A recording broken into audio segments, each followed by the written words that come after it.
तो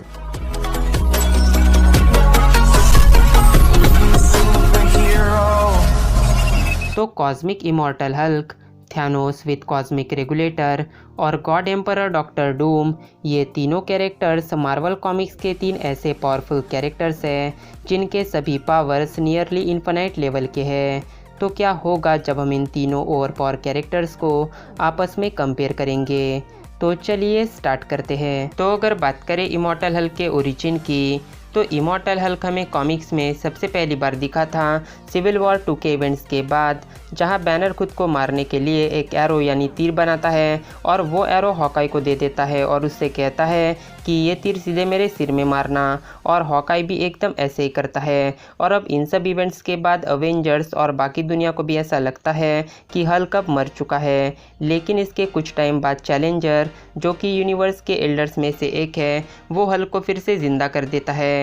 पर जिंदा होने के बाद ब्रूस बैनर दिन में तो बैनर ही बना रहता है, लेकिन जैसे ही रात होती है बैनर फिर से हल्क बन जाता है। बट ऐसा नहीं है कि बैनर सिर्फ रात में ही हल्क बन सकता है, अगर कोई उसे बहुत ज़्यादा गुस्सा दिलाए तो बैनर दिन में भी हल्क बन सकता है। और इमॉर्टल हल्क के पावर का सोर्स है द डोर ऑफ हेल, यानी नरक का दरवाज़ा।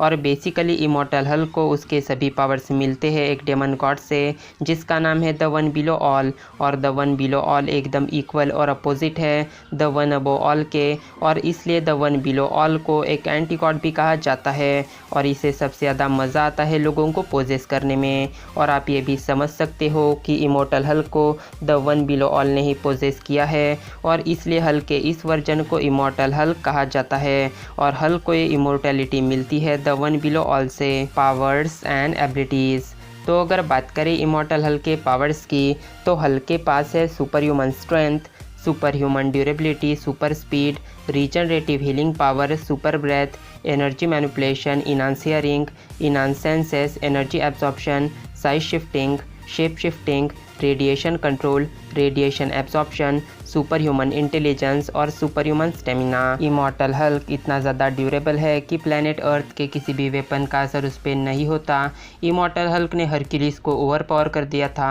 इसके अलावा इमॉर्टल हल्क ने बस अपने एक ही पंच से थॉर के दांत तोड़ दिए थे। बट उस समय थॉर अनवर्दी था, यानी उस समय थॉर के पास ना तो म्योनिर था और ना ही कोई सुपर पावर्स थे। इमॉर्टल हल्क ने अपने एक ही पंच से कैप्टन अमेरिका की नाक से खून बाहर निकाल दिया था। शी हल्क को अपने एक ही पंच से कई किलोमीटर दूर फेंक दिया था। हल्क बस्टर को पूरी तरह से डिस्ट्रॉय कर दिया था। साथ ही आयरन मैन ने हल्क बस्टर के लेज़र से हल्क की बॉडी को पूरी तरह से डिस्ट्रॉय कर दिया था, और सिर्फ बैनर का स्केलेटन ही बचा था। पर फिर जब अंधेरा हुआ तो हल्क ने बैनर को फिर से रीजनरेट कर लिया था। इसके अलावा जनरल 14, जो कि अब अबॉमिनेशन बन गया था, उसने एक बार हल्क पर एसिड उगला था, पर उस एसिड का भी हल्क पर कोई भी असर नहीं हुआ। और इसके थोड़ी देर बाद ही हल्क ने जनरल 14 यानी अबॉमिनेशन को भी मार दिया था। इमॉर्टल हल्क ने फंटास्टिक फोर के सभी मेंबर्स को मार दिया था। गैलेक्टस, जो कि एक पावरफुल कॉस्मिक एंटिटी है, उसे भी मार दिया था। इसके अलावा इमॉर्टल हल्क को उसके सभी पावर्स मिलते हैं द डोर ऑफ हेल से, जिससे हल्क झूठ को सूंघ सकता है और सोल्स यानी आत्माओं को भी देख सकता है। Immortal Hulk most powerful mutants को भी ख़त्म कर चुका है, और जब अर्थ के सभी लोग मारे गए तब भी बस हल्क ही जिंदा था।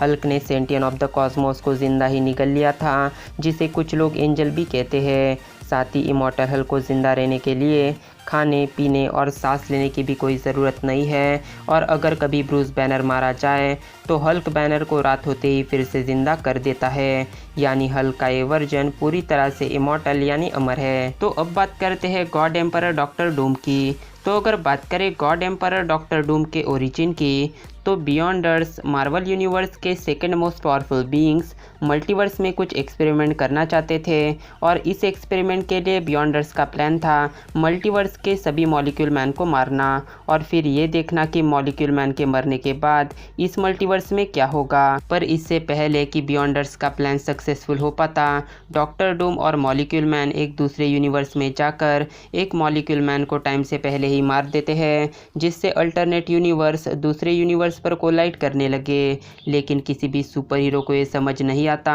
कि ये सब क्या हो रहा है। और तब डॉक्टर हैंक पिम मल्टीवर्स में ट्रैवल करता है जवाब ढूंढने के लिए। और तब हैंक पिम को पता चला कि वो बियॉन्डर्स थे जो कि इस मल्टीवर्स को ख़त्म कर रहे थे। बियॉन्डर्स एक एक करके सभी कॉस्मिक एंटिटीज़ को भी ख़त्म करते हैं, जिनमें लिविंग ट्राइब्यूनल भी शामिल था। और बिगड़ती सिचुएशन को देखकर डॉक्टर डूम अपनी खुद की पावर, डॉक्टर स्ट्रेंज और मॉलिक्यूल मैन की पावर को एब्जॉर्ब करके उसे समन करता है और एक एक करके बियॉन्डर्स को मार देता है।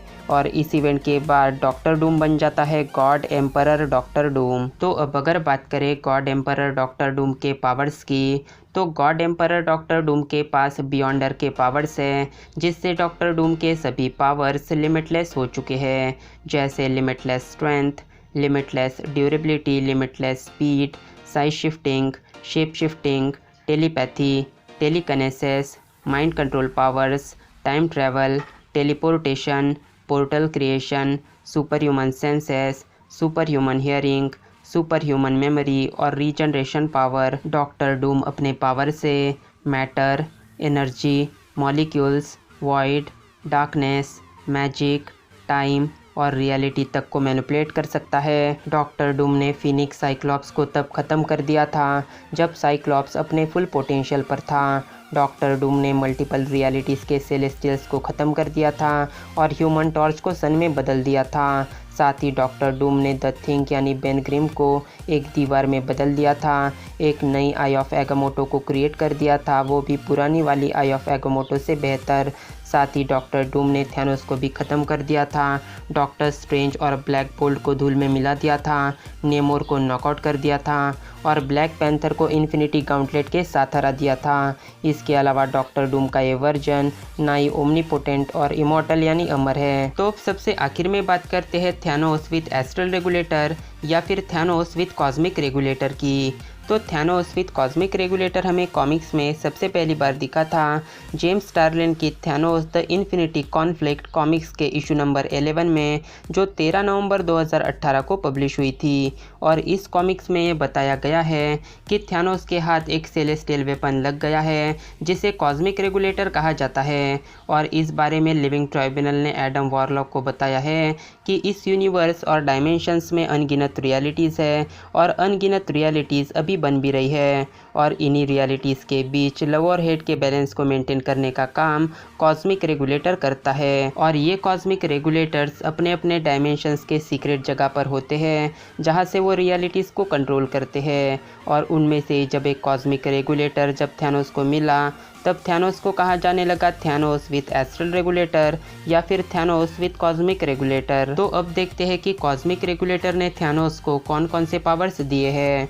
तो कॉस्मिक रेगुलेटर से थैनोस के सभी पावर्स लिमिटलेस हो चुके हैं, जैसे limitless strength, limitless durability, limitless speed, size shifting, shape shifting, teleportation, dimensional travel, telepathy, telekinesis, mind control powers, danger sense, power sense, regenerative healing power, flight और limitless stamina. Thanos cosmic regulator की मदद से life, death और लोगों की इच्छाओं को भी कंट्रोल कर सकता है।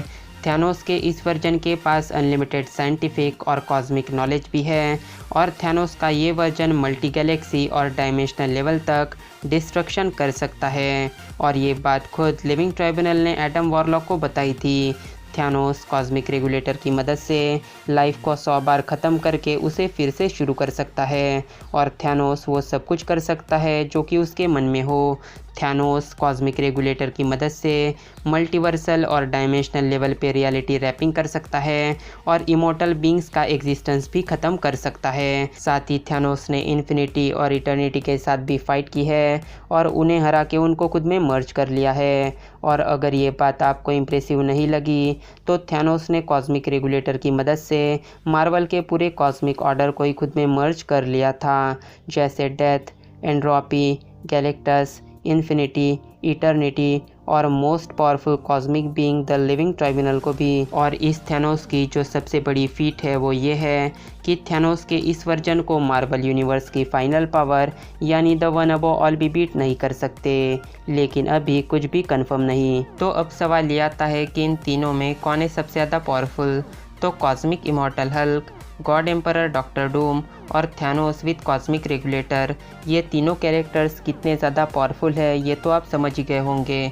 तो इन तीनों में से जो कैरेक्टर नंबर 1 पर आता है वो है थैनोस विद कॉस्मिक रेगुलेटर, जिसके सभी पावर्स ओमनिवर्सल लेवल से भी कई गुना ऊपर है और जिसके सामने कोई भी कॉस्मिक एंटिटी नहीं टिक सकती। नंबर 2 पर है कॉस्मिक इमॉर्टल हल्क, जिसके सभी पावर्स मल्टीवर्सल लेवल के हैं और जिसे पोजेस किया है एक डेमन गॉड ने जो कि है द वन बिलो ऑल, और जिसने भी हल्क को रोकने की कोशिश की वो भी मारा गया। लेकिन अब कई लोगों को ऐसा लगेगा कि नंबर 2 पर तो डॉक्टर डूम को होना चाहिए क्योंकि उसके पास बियॉन्डर के पावर्स है, लेकिन मैं आपको बताना चाहूँगा कि डॉक्टर डूम के पास बियॉन्डर के पावर्स का बस एक छोटा सा हिस्सा है, इसलिए डॉक्टर डूम हमारी इस लिस्ट में नंबर 3 पर आता है। तो अब आप बताइए नीचे कमेंट्स में कि क्या आप हमारे इस काउंटडाउन से सहमत है या फिर नहीं। तो मैं मिलता हूँ आपसे मेरे अगले वीडियो में एक नए टॉपिक के साथ। Till then bye and be safe.